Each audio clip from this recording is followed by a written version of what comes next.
ओम शांति। दिनांक 24 मई 2025। बाप दादा के साकार मधुर महावाक्य। मीठे बच्चे, अमृत वेले अपने दूसरे सब संकल्पों को लॉकअप अर्थात बंद कर एक बाप को याद करो। बाप से मीठी मीठी रूह रिहान करो। प्रश्न: तुम बच्चों की हर बात में अर्थ है, अर्थ सहित शब्द कौन बोल सकता है? उत्तर: जो देही अभिमानी है वही हर बोल अर्थ सहित बोल सकता है। बाप तुम्हें संगम पर जो भी सिखलाते वह अर्थ सहित है।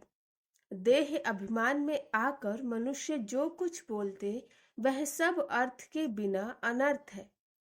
उसमें कोई फल नहीं मिलता, फायदा नहीं होता। गीत: नयनहीन को राह दिखाओ प्रभु। ओम शांति। यह सब गीत आदि भक्ति मार्ग के हैं।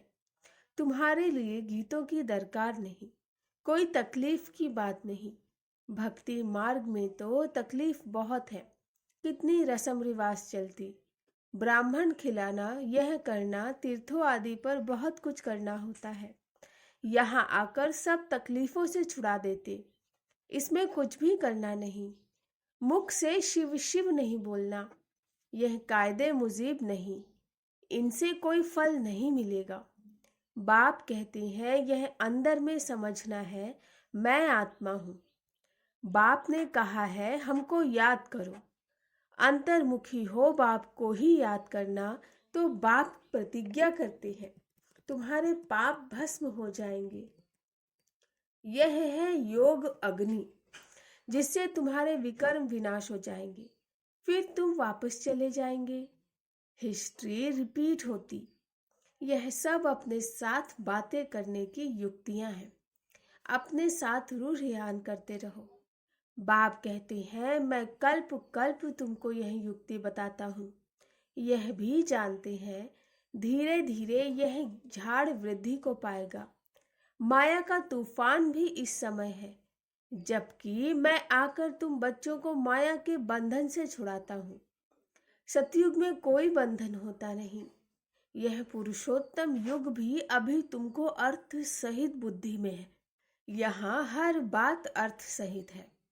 देह अभिमान जो बात करते हैं, देह अभिमानी जो बात करेंगे सो अनर्थ। देही अभिमानी जो बात करेंगे अर्थ सहित, उनसे फल निकलेगा। अब भक्ति मार्ग में कितनी डिफिकल्टी होती। समझते हैं तीर्थ यात्रा करना, यह सब भगवान के पास पहुंचने के रास्ते हैं। परंतु बच्चों ने अब समझा वापस कोई एक भी जा नहीं सकता। पहले नंबर में जो विश्व के मालिक लक्ष्मी नारायण थे, उनके ही 84 जन्म बता देते हैं, तो फिर और कोई छूट कैसे सकता? सब चक्र में आते हैं तो कृष्ण के लिए कैसे कहेंगे कि वह सदैव कायम है ही? हाँ, कृष्ण का नाम रूप तो चला गया, बाकी आत्मा तो है ही किस न किस रूप में। यह सब बातें बच्चों को बाप ने आकर समझाई। यह पढ़ाई है, स्टूडेंट लाइफ में ध्यान देना है। रोजाना टाइम मुकर्रर कर दो अपना चार्ट लिखने का। व्यापारी लोगों को बहुत बंधन रहता, नौकरी करने वालों पर बंधन नहीं रहता। वह तो अपना काम पूरा किया खलास। व्यापारियों के पास तो कभी ग्राहक आए तो सप्लाई करना पड़े। बुद्धि योग बाहर चला जाता, तो कोशिश कर समय निकालना चाहिए। अमृत वेले का समय अच्छा है। उस समय बाहर के विचारों को लॉकअप कर कोई भी ख्याल ना आए। बाप की याद रहे। बाप की महिमा में लिख देना चाहिए, बाबा ज्ञान का सागर, पतित पावन है। बाबा हमको विश्व का मालिक बनाते, उनके श्रीमत पर चलना है। सबसे अच्छी मत मिलती है मन मना भव, दूसरा कोई बोल न सके। कल्प कल्प यह मत मिलती है, तमो प्रधान से सतो प्रधान बनने की। बाप सिर्फ कहते हैं माँ में कम याद करो। इसको कहा जाता है वशीकरण मंत्र। अर्थ सहित याद करने से ही खुशी होगी। बाप कहते हैं अव्यभिचारी याद चाहिए। जैसे भक्ति में एक शिव की पूजा अव्यभिचारी है, फिर व्यभिचारी होने से अनेकों की भक्ति करते हैं। पहले थी अद्वैत भक्ति, एक की भक्ति करते थे। ज्ञान भी उस एक का ही सुनना है। तुम बच्चे जिसकी भक्ति करते थे वह स्वयं तुम्हें समझा रहे हैं। मीठे मीठे बच्चे, अभी मैं आया हुआ हूँ। यह भक्ति कल्ट अभी पूरा हुआ। तुमने ही पहले पहले एक शिव बाबा का मंदिर बनाया। उस समय तुम अव्यभिचारी भक्त थे, इसलिए बहुत सुखी थे। फिर व्यभिचारी भक्त बनने से द्वैत में आ गए, तब थोड़ा दुख होता है। एक बाप तो सबको सुख देने वाला है ना। बाप कहते हैं मैं आकर तुम बच्चों को मंत्र देता हूँ। मंत्र भी एक का ही सुनो। यहाँ देहधारी कोई भी नहीं। यहाँ तुम आते ही हो बाप दादा के पास। शिव बाबा से ऊंच कोई है नहीं। याद भी सब उनको करते हैं। भारत ही स्वर्ग था, लक्ष्मी नारायण का राज्य था। उनको ऐसा किसने बनाया जिसकी तुम फिर पूजा करते हो? किसको पता नहीं महालक्ष्मी कौन है? महालक्ष्मी का आगे जन्म कौन सा था? तुम बच्चे जानते हो, वह है जगत अम्बा। तुम सब माताएं हो। वंदे मातरम। सारे जगत पर ही तुम अपना दांव जमाती हो। भारत माता कोई एक का नाम नहीं। तुम सब शिव से शक्ति लेते हो, योग बल से। शक्ति लेने में माया इंटरफेयर करती। युद्ध में कोई अंगूरी लगाते तो बहादुर हो, लड़ना चाहिए। ऐसे नहीं कोई ने अंगूरी लगाई और तुम फंस पड़ो। यह है ही माया की युद्ध। बाकी कोई कौरव और पांडवों की युद्ध है नहीं। उनकी तो आपस में युद्ध है। मनुष्य जब लड़ते तो 1-2 गज जमीन के लिए गला काट देते हैं। बाप आकर समझाते हैं यह सब ड्रामा बना हुआ है। राम राज्य रावण राज्य। अभी तुम बच्चों को यह ज्ञान है कि हम राम राज्य में जाएंगे। वहां अथाह सुख है, नाम ही है सुख धाम। वहां दुख का नाम निशान नहीं होता। अब जबकि बाप आए हैं ऐसी राजाई देने, तो बच्चों को कितनी पुरुषार्थ करना चाहिए। घड़ी घड़ी कहता हूँ बच्चे थको मत। शिव बाबा को याद करते रहो। वह भी बिंदी है, हम आत्मा भी बिंदी। यहाँ पाठ बजाने आए। अब पाठ पूरा हुआ। अब बाप कहते हैं मुझे याद करो तो विकर्म विनाश होंगे। विकर्म आत्मा पर ही चढ़ते हैं ना। शरीर तो यहाँ खत्म हो जाएगा। कई मनुष्य कोई पाप कर्म करते तो अपने शरीर को ही खत्म कर देते, परंतु इससे कोई पाप उतरता नहीं है। पाप आत्मा कहा जाता। साधु संत आदि तो कह देते आत्मा निर्लेप है, आत्मा सो परमात्मा। अनेक मतें हैं। अभी तुमको एक श्रीमत मिलती है। बाप ने तुम्हें ज्ञान का तीसरा नेत्र दिया। आत्मा ही सब कुछ जानती है। आगे ईश्वर के बारे में कुछ नहीं जानते थे। सृष्टि चक्र कैसे फिरता, आत्मा कितनी छोटी है, पहले पहले आत्मा का रियलाइजेशन कराते हैं। आत्मा बहुत सूक्ष्म है, उनका साक्षात्कार होता है। वह सब है भक्ति मार्ग की बातें, ज्ञान की बातें बाप ही समझाते हैं। वह भी भ्रकुटी के बीच में आकर बैठते हैं बाजू में। यह भी झट समझ लेते हैं। यह सब है नई बातें जो बाप ही बैठकर समझाती हैं। यह पक्का याद कर लो, भूलो नहीं। बाप को जितना याद करेंगे उतना विकर्म विनाश होंगे। विकर्म विनाश होने पर ही आधार है तुम्हारे भविष्य का। तुम बच्चों के साथ साथ भारत खंड भी सबसे सौभाग्यशाली है। इन जैसा सौभाग्यशाली दूसरा कोई खंड नहीं है। यहाँ बाप आते हैं। भारत ही हेवन था, जिसको गार्डन ऑफ अल्लाह कहते हैं। तुम जानते हो बाप फिर से भारत को फूलों का बगीचा बना रहे हैं। हम पढ़ते ही हैं वहां जाने के लिए, साक्षात्कार भी करते हैं। यह भी जानते हैं कि यह वही महाभारत लड़ाई है, फिर ऐसी लड़ाई कभी लगती नहीं। तुम बच्चों के लिए नई दुनिया भी जरूर चाहिए। नई दुनिया थी ना, भारत स्वर्ग था। 5,000 वर्ष हुए, लाखों वर्ष की तो बात ही नहीं। लाखों वर्ष होते तो मनुष्य अनगिनत हो जाए। यह भी कोई की बुद्धि में नहीं बैठता कि इतना हो कैसे सकता, जबकि इतनी आदमशुमारी नहीं है।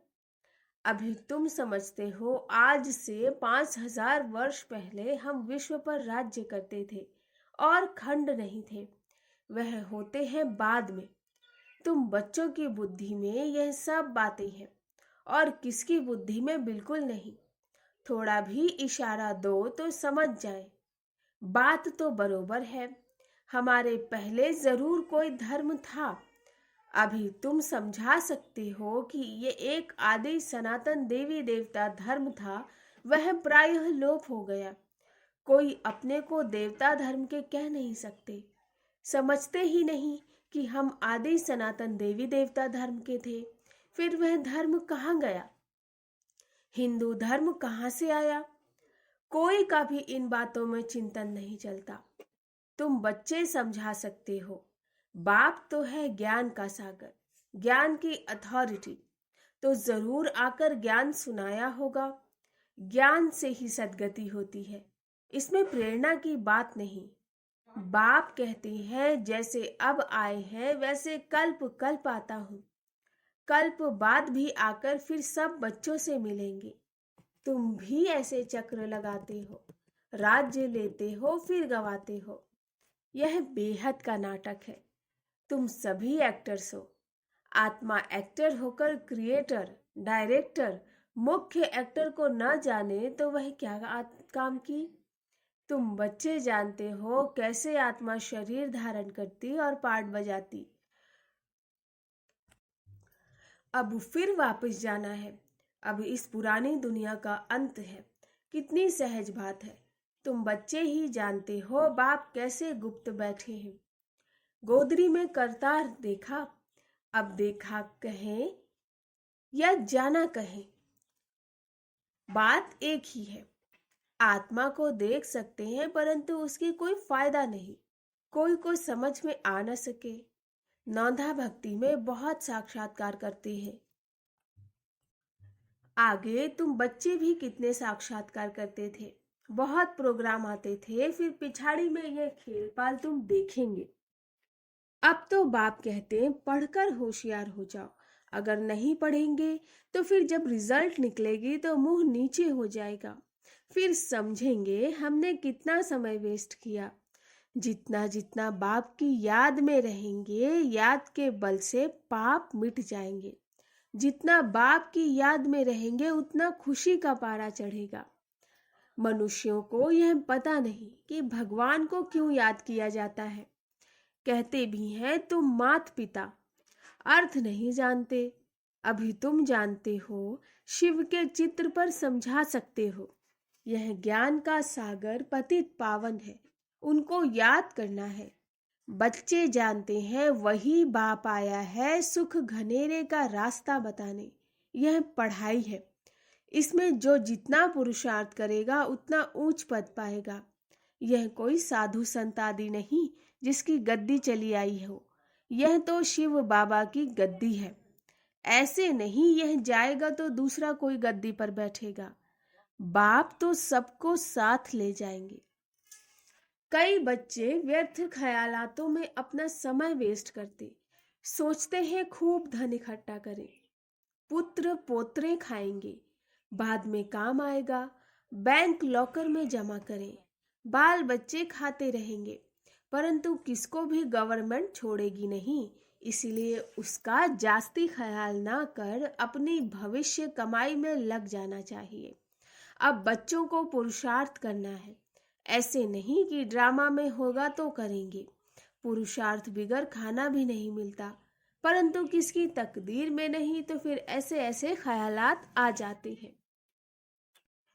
तकदीर में ही नहीं तो फिर ईश्वरीय तदबीर भी क्या करेंगे। जिसकी तकदीर में है वह अच्छी रीति धारण करते और कराते। बाप तुम्हारा टीचर भी है, गुरु भी है, तो उनको याद करना चाहिए। सबसे प्रिय बाप, टीचर और गुरु ही होते, उनको तो याद करना चाहिए। बाबा युक्तियां तो बहुत बतलाते, तुम साधु संत आदि को भी निमंत्रण दे सकते हो। अच्छा, मीठे मीठे सिकिलधे बच्चों प्रति माता पिता बाप दादा का याद प्यार और गुड मॉर्निंग। रूहानी बाप की रूहानी बच्चों को नमस्ते। हम रूहानी बच्चों की रूहानी माता पिता बाप दादा को नमस्ते नमस्ते नमस्ते। धारणा के लिए मुख्य सार, पुरुषार्थ कर अपने भविष्य कमाई में लग जाना है। ड्रामा में होगा तो कर लेंगे, यह कहकर पुरुषार्थहीन नहीं बनना। दूसरा, सारे दिन में जो भी पाप होते हैं या किसी को दुख देते हैं तो नोट करना है, सच्चाई से बाप को सुनाना है। साफ दिल बंद, एक बाप की याद से सब हिसाब चुकतू करने हैं। वरदान, ताज और तख्त को सदा कायम रखने वाले निरंतर स्वतः योगी भव। ताज और तख्त को सदा कायम रखने वाले निरंतर स्वतः योगी भव। वर्तमान समय बाप द्वारा सभी बच्चों को ताज और तख्त मिलता। अभी का यह ताज व तख्त अनेक जन्मों के लिए ताज तख्त प्राप्त कराता है। विश्व कल्याण की जिम्मेवारी का ताज और बाप दादा का दिल तख्त सदा कायम रहे तो निरंतर स्वतः योगी बन जाएंगे। उन्हें किसी भी प्रकार की मेहनत करने की बात नहीं, क्योंकि एक तो संबंध समीप का है, दूसरा प्राप्ति अखुट है। जहाँ प्राप्ति होती है वहाँ स्वतः याद होती है।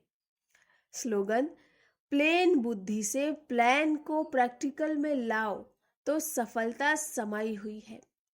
प्लेन बुद्धि से प्लान को प्रैक्टिकल में लाओ तो सफलता समाई हुई है। अव्यक्त इशारे, रूहानी रॉयल्टी और प्यूरिटी की पर्सनैलिटी धारण करो। दुख अशांति की उत्पत्ति अपवित्रता से होती है। जहाँ अपवित्रता नहीं वहाँ दुख अशांति कहाँ से आई। आप सब पतित पावन बाप के बच्चे मास्टर पतित पावन हो, तो जो औरों को पतित से पावन बनाने वाला है वह स्वयं तो पावन होंगे ही। ऐसे पावन पवित्र आत्माओं के पास सुख और शांति स्वतः ही है। सबसे बड़े ते बड़ी महानता है ही पावन बनना। आज भी इसी महानता के आगे सभी सिर झुकाते हैं। अच्छा, ओम शांति।